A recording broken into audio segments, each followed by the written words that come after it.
iyakan ng isang lalaki. Di po ba? Kapag ang lalaki naman ang malungkot, kapag ang lalaki ang gustong umiyak, sa tingin niyo po, sinong kanyang pupuntahan? Sinong kanyang mapagsasabihan? Kanino bubuksan ng lalaki ang kanyang kahinaan? Sino ang pwedeng iyakan ng isang lalaki? Di po ba? Wala. Kung gusto mong umiyak ang isang lalaki, painumin mo. Di po ba? Paglasing na, doon magsasalita yan. Doon sasabihin niya lahat ng tinatago niya sa kanyang kalooban. Gusto mong humagulgol ang lalaki? Hayaan mong matalo sa sugal. Kapag walang-wala na siya, doon siya magbre-breakdown. Naiiyak lang ang isang lalaki kapag nadurog ang kanyang puso. Amen? Kapag nabasted siya, kapag iniwan siya ng kanyang minamahal. Kasi kadalasan, hindi ganon kadali para sa mga lalaki na maipakita nila ang kanilang lungkot. Bakit? Kasi pinalaki po kaming dapat lakas, matatag, at ang pag-iyak ay isang tanda ng kahinaan.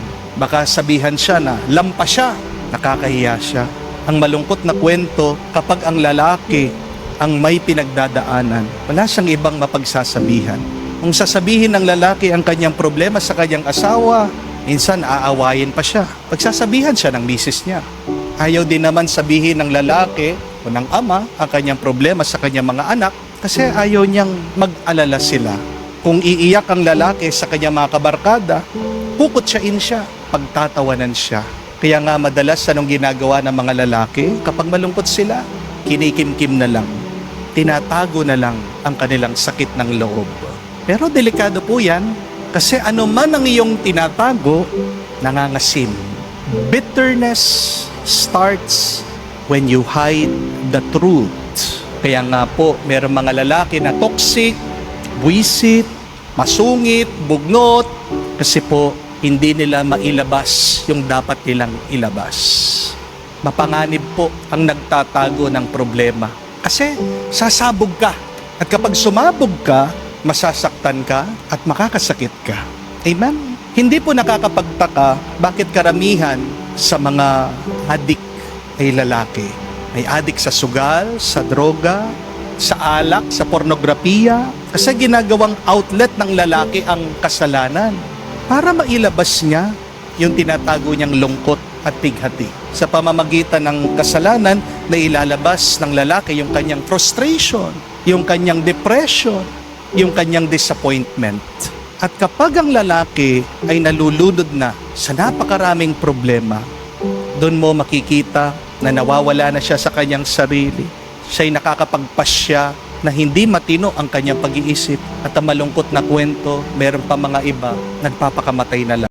Sa gitna ng dilim, ako'y nag-iisa. Panahon ng lungkot, walang kasama. Bawat araw, tila walang saysay. Hanggang sa dumating ka at lahat ay nabago bigla. Ngumiti ang langit, tumagal ang mundo.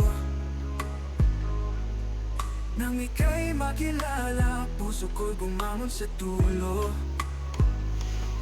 Hindi ko sukat akalain, sa'yo pala'y tatahan. Bawat tipok ay pangalan mo na lamang. Biragin, ikaw ang liwanag sa dilim. Sa puso kong dating puno ng hinagpis.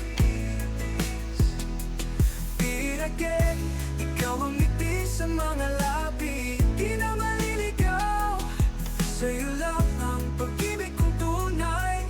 Biragin, ikaw ang aking inspirasyon. Lahat ng sakit, tila nawala. Nang mapasakin ka, parang himala. Di ako makapaniwala, pero totoo. Pangalan nating pinagsama ng tadhana mismo. Sa bawat hakbang, ikaw ang kasama. Sa hirap at ginhawa, ikaw ang aking pahinga. Hindi na mag-iisa, di na muling luluha. Dahil sa'yo natagpuan ang ligaya. Biragin, ikaw ang liwanag sa dilim. Sa puso kong dating puno ng hinagpis. Biragin, ikaw ang ngiti sa mga labi. Di na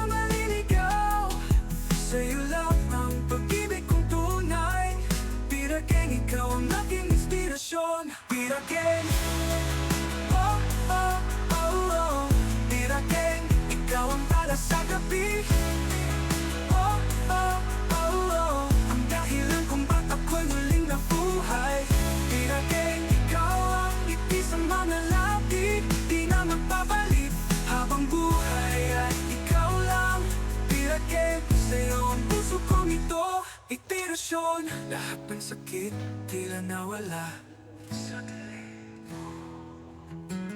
sa puso kong dati puno ng hinagpis. Piragay, ikaw ang ngiti sa mga labi, di na maliligaw. Sa'yo lang ang pag-ibig kong tunay, kung tunay.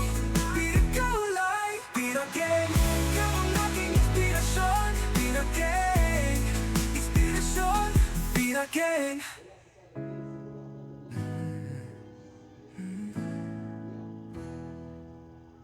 Ibang makikita at tugpo na nga ang nakagport na stakeholder dito sa